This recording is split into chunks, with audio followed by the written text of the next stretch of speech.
Dans cette vidéo, je vais vous montrer comment envoyer des fichiers de votre téléphone vers un MacBook Air M4. Pour envoyer les fichiers depuis votre téléphone, cela dépend si c'est un iPhone ou non. D'abord, je vais vous montrer à partir d'un iPhone. Ça va être vraiment simple.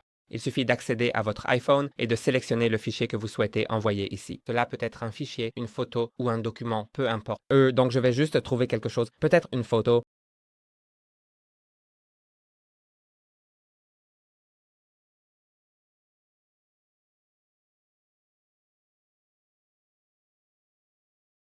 Ensuite, pour la photo, vous pouvez simplement cliquer sur le bouton d'envoi. Maintenant, sélectionnez AirDrop et vous pouvez choisir votre propre MacBook.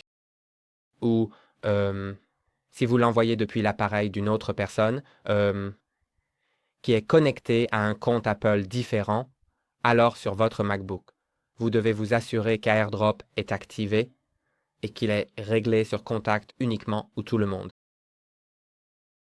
Maintenant, je vais l'envoyer.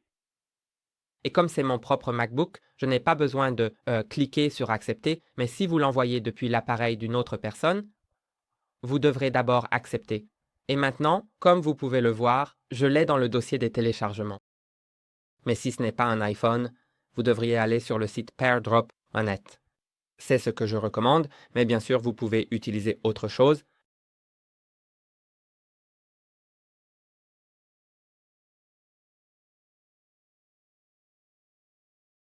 Ensuite, sur cet autre appareil, vous devriez également aller sur le même site web.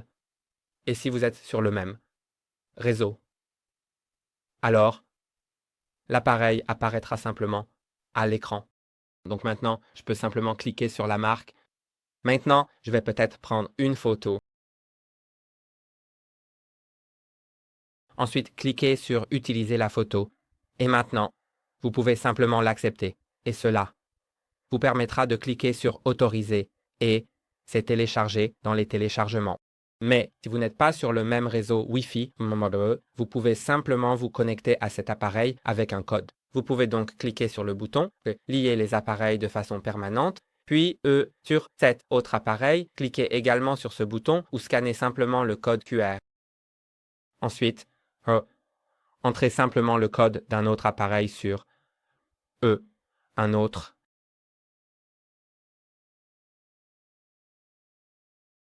Et maintenant, ils sont connectés de façon permanente, donc même si je change de réseau Wi-Fi, je verrai toujours ce réseau dans la liste. Mais bien sûr, si ce n'est pas sur le même réseau, le transfert des fichiers prendra un peu plus de temps. Et c'est tout pour aujourd'hui. N'oubliez pas de liker et de vous abonner. À la prochaine.